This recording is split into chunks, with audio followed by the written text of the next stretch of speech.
Nice to see you. We've had a great weekend, and as you know, we made our deal with the European Union. The Japan deal is done. Many of the other deals are done. Indonesia was a very big deal, big country actually, and they're wonderful, and hopefully wonderful for both sides. But it's literally trillions of dollars ultimately being brought into our country. And it was something that had to be done, and it is being done, and it's being done properly. We're now negotiating with various other countries, and the rest we're just sending out the bill to. We send a bill, we send a letter saying that you'll pay a certain tariff. And obviously, that's most of them because you have, as you know, hundreds of countries, a lot of countries out there.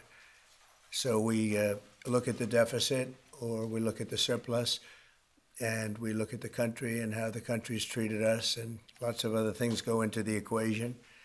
And we make a decision as to what that tariff will be, and it's a pretty standard letter from that point on. And I want to tell you, this is something, to me, it's a VA bill signing, and it's very important to me and to many of the people in this room. So I'm thrilled to sign the VA Home Loan Program Reform Act into law, and that is something that they've wanted to do for a long time. This legislation provides desperately needed relief to veterans and their families who have fallen behind on their mortgages, of which there are a lot, because we have somebody that doesn't want to lower interest rates and probably won't lower them today. It's a really sort of an amazing situation. And it helps keep our promise to end veterans' homelessness, and we're going to do that for America. We're going to do that for our great veterans. I'm thrilled to be joined by the bill's sponsor, Congressman Derek Van Orden. Where is Derek? Right here. Derek? Hello, Derek. I didn't see you back there. Well, I'm a Navy SEAL. Snuck up. That's you. And Mike, how are you, Mike? Mr. President. These two gentlemen are terrific. They are working together, and they've been working together, Mike, a long time on this. So I just want to thank you both, and I'll ask you to say a couple of words. An estimated 61,000 American veterans are in danger of losing their homes, as you know. But thanks to this bill, the Department of Veterans Affairs will be empowered to pay loan holders the necessary amount to prevent foreclosures on our veterans, so our veterans won't be foreclosed and put out onto the streets. It's very important. This bill also creates a 5-year partial claim program that could benefit up to 3.7 million veterans. That's the kind of numbers you're talking about. It's big stuff. The costs of the program are fully offset and will add nothing at all to debt. This common sense legislation had overwhelming support and passed unanimously in the House and the Senate. Wow. When was the last time that happened? That's pretty impressive. My administration is committed to doing everything possible to ensure that our veterans are treated with respect and treated as well as anybody in this country. They're so important. They're so great. They've suffered so much in many cases. In May, I signed an executive order to open the National Center for Warrior Independence in Los Angeles, California, which will house up to 6,000 homeless veterans. You know, until we came along, they treated the veterans far worse than the illegal immigrants. They came in, they were staying in hotels, luxury hotels, and the veterans are staying outside on the sidewalk on the same hotel. Some pictures are just incredible. In addition, we'll also be opening a full-service VA center in New Hampshire, which is the only state in the union to not have a VA center. And I made that promise to the people of New Hampshire a long while ago, and we got it done. It's the only state that doesn't have, and yet you have a lot of veterans in New Hampshire. We're slashing the wait times at VA medical centers, and we're bringing back VA choice and VA accountability, which I had and the Democrats abandoned. It made it so much better. Accountability meaning if you treat our veterans badly, we treat you badly. You get fired and beyond that. And VA choice is you can get out and you can, if you don't have a doctor ready, willing, and able to take care of you within the VA, you go outside, you go see a doctor, you get better, and we pay the bill. and the veterans loved it. We had a 92% approval rating. And what did the Democrats do? They came along and they ended both of them, and they hired back many of the people that we fired. We fired people and replaced them with great, loving people. But we fired people who were sadists. In many cases, they were sick. They were thieves. They were stealing. And they hired them back. The accountability, meaning the VA accountability, was a big deal getting it passed because you have unions, you have all sorts of problems to go through. We got it through everything. And the Democrats, as soon as they got back, they hired many of the worst people right back, and we're getting rid of them. But I want to thank the two gentlemen standing behind me, and I'd like to ask you just to say a couple of words, and then we'll take a few questions if you'd like, and we'll sign the bill, and our veterans will be very happy about it. Thank you. Mike, do you want to start? Sure. Well, first off, thank you, Mr. President, for signing this bill today. Let me tell you that not only this bill, which will help make sure that those veterans have got themselves in a situation where maybe they would be foreclosed on, it gives them just a little bit extra help without the government going into a banking business like what we had with the previous administration.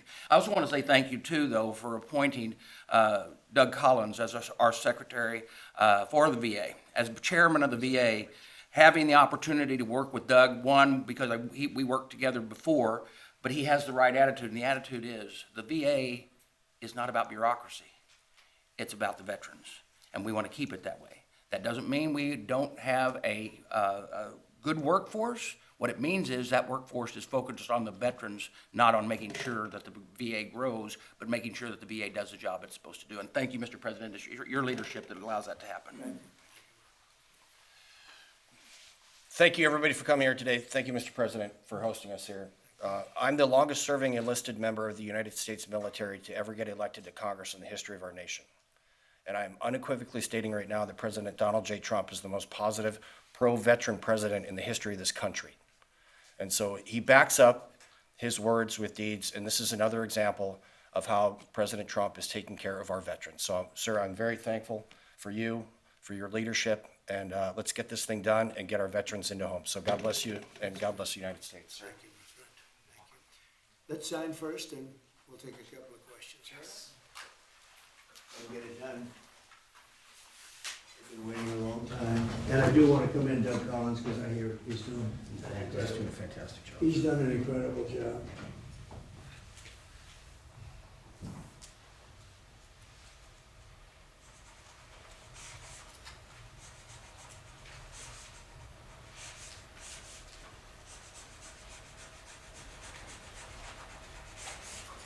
Okay. That's a good one. That's a good one. No auto pen?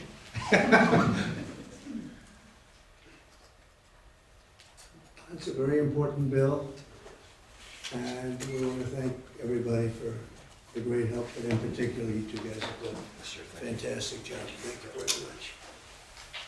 Okay, take the pen. I'll keep that one. Take the pen. Take another pen. And we'll take them and give them to the other people that help. Okay? Very well. Okay, questions?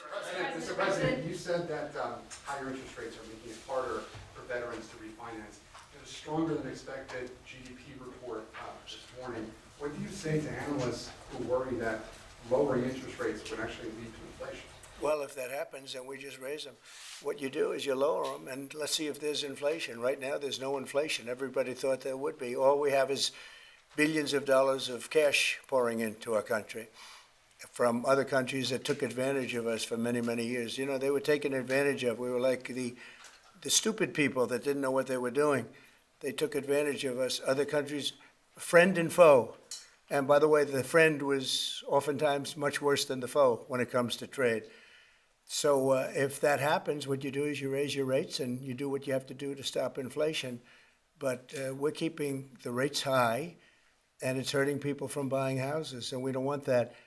If for any reason that happened in a year or two, if there's some signs of inflation coming back, right now there's not. We have a great thing going. I think we're going to have the richest economy you've ever seen. We have money coming in that we've never even thought about at numbers that nobody's ever seen before. We have a deal with Japan where they're going to pay us $550 billion. We have a deal with Europe where they're doing $750 billion plus $400 billion plus $300 billion. And many other countries, it's likewise, relatively, those are two big ones, but likewise. So we have a lot of money coming in, and we have no inflation, and we're very strong, and we should be lowering the rates. Each point that this gentleman keeps up costs us $365 billion a year. Think of that. 1 point, $365 billion. If you bring it down a point, we save 365. We should be the lowest interest rate, and we're not. We're 38, number 38, because of the Fed. It's all because of the Fed. He's done a bad job. Now, he's got a meeting today, but I call him too late. He's always too late. Even if he does it today, probably won't. I hear they're going to do it in September, not today. For what reason? Nobody knows, but Europe, as you know, cut their rates 11 times in the last short period of time. But the good news is we're doing better than anybody anywhere in the world. Nobody's doing anything even close to us, even with the higher rates. The higher rates do affect housing, though, because people can't go out and get a loan or refinance their house. And it would be nice to have them be able to do that. That would be just another check of a box. That would be very important. Yeah, please. You mentioned today that India, in addition to its 25% tariff rate, would pay an additional penalty because of its support of Russia. What is that additional penalty? And are other countries facing the same threat? Well, we're negotiating right now, and it's also BRICS. They have BRICS, which is basically a group of countries that are anti the United States, and India is a member of that, if you can believe it. It's an attack on the dollar, and we're not going to let anybody attack the dollar. So it's partially BRICS, and it's partially the trade situation. It's the deficit. We had a tremendous deficit. So, as you know, Prime Minister Modi's a friend of mine, but they don't do very much business in terms of business with us. They sell a lot to us, but we don't buy from them. You know why? Because the tariff is so high. They have one of the highest tariffs in the world. Now, they're willing to cut it very substantially, but we'll see what happens. We're talking to India now. We'll see what happens. It doesn't matter too much whether we have a deal or whether we charge them a certain tariff, but you'll know at the end of this week. August 1st is a very big day for this country because money is going to pour into the United States like we've never seen before. Yes, ma'am. Thank you, Mr. President. Senator Hawley introduced legislation that would ban members of Congress from owning or trading individual stocks. It extends to the president and the vice president. Are you in favor of that legislation? Well, I like it conceptually. I don't know about it, but I like it conceptually. And, Nancy Pelosi became rich by having inside information. She made a fortune with her husband, and I think that's disgraceful. So in that sense, I'd like it, but I'd have to really see I study these things very carefully, and this just happened. So I'll take a look at it. But conceptually, I like it. And what I do think is Nancy Pelosi should be investigated because she has the highest return of anybody practically in the history of Wall Street, save a few. How did that happen? It happened by she knows exactly what's going to happen, what's going to be announced. She buys stock, and then the stock goes up after the announcement's made. And she ought to be investigated. Mr. President, Harvard is reportedly willing to settle with you for $500 million. Is that enough? Well, it's a lot of money. We're negotiating with Harvard now. They would like to settle, so we'll see what happens. Mr. President, What is America's debt to our Afghan war allies that kept our veterans safe over there? There's been some talk about sending a lot of them back. Would you let your administration do that? We know the good ones, and we know the ones that maybe aren't so good. Some came over that aren't so good. And we're going to take care of those people, the ones that did a job, the ones that were told certain things. A shame what happened. One of the most disgraceful episodes in the history of our country. The way we left Afghanistan was just a disgrace. But I understand your question fully, and we'll take care of 90% of your question, okay? I know what you mean. Thank you very much. Mr. President, on the tariffs on India, are you still open to negotiate with India on the tariff front? Well, we're talking to them now. We'll see what happens. Again, India was the highest or just about the highest tariff nation in the world. And one of the highest, 100 points, 150 points or percentages. So India was one of the highest in the world. They had won 175%, and higher than that. You know, who's another higher one is Canada. They've been charging our farmers 200%, 300%, 400% for years, and nobody did anything about it. But India is one of the highest, so we're going to see. We're negotiating with India right now. President Kash Patel reportedly found burn bags of Russiagate materials, and I'd love to get your thoughts on that. He said what? Burn bags of Russiagate materials I that don't know FBI that. supposedly found. I don't know that. I don't know what you mean by that statement. Say, Bags full of Russiagate oh, documents. burn bag. I thought you said Well, appointed a man named Burn Bag. Go ahead. You got to speak up. Thousands of documents in these bags, supposedly burn bags at the FBI in the secret room. Well, I want everything to be shown, you know, as long as it's fair and reasonable. I think it will be shown and it should be shown. And I think he feels that way, and I think Pam feels that way. But it's got to be, you know, it's got to be stuff that really doesn't hurt people unfairly, because you have so many people involved. And if they can do that in a fair way, I think it's great. I think it's really great. The whole thing is a scam. It's a scam set up by the Democrats, and they love talking about it. But I would like to see people exposed that might be bad, and we'll see how that all works out. But it's getting to be very old news. You know, if they had anything, they would have done it the week before the election, because they were losing by a lot. If they had anything, they would have done it. They controlled the file. The Democrats controlled it. Comey and all this, you know, sleazebags, every one of them that you read about all the time. And I guess they've got some problems now having to do with yet a different scandal, very big one. But they control that file. So I would think that if they would have had something in the file, they would have released it about a week before the election, maybe 2 weeks, right, Brian? Go ahead. Mr. President, welcome home, by the way. Thank you very much. Good to see you. It was a great trip. It was an amazing trip. Look good. For the country. For me, it was okay, but for the country, it was an amazing trip. Go ahead. It was.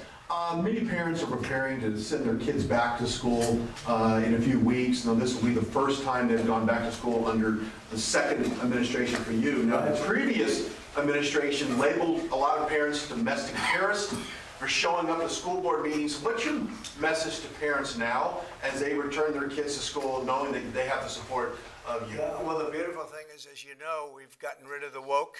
Woke is gone, and I think pretty well buried. We're going to make sure it's buried. But the parents are now taking over the school boards. They're getting rid of these people that probably didn't like the children very much based on what they were doing. And it's a big difference. And, you know, one of the other things, and I keep watching these talking points that the Democrats have, they say, oh, prices are up. No, prices are way down. Fuel is down. Groceries are down. Things like eggs are way down. You know, when I came in my first week, the eggs had gone up like 4 or 5 times. Nobody had ever seen anything like it. And they were hitting me about eggs. I said, I just got here. It was one of my first maybe my first news conference. And we have eggs down now to a point where they were actually lower than even before. So I just want everyone to know prices are way down, and that's a big thing. Groceries, everything. If you look at fuel, $2.35 a gallon, a lot of that. But we actually had 4 states where it's down $1.99, $1.99 as opposed to $3.50, $4, and it went up a lot higher than that.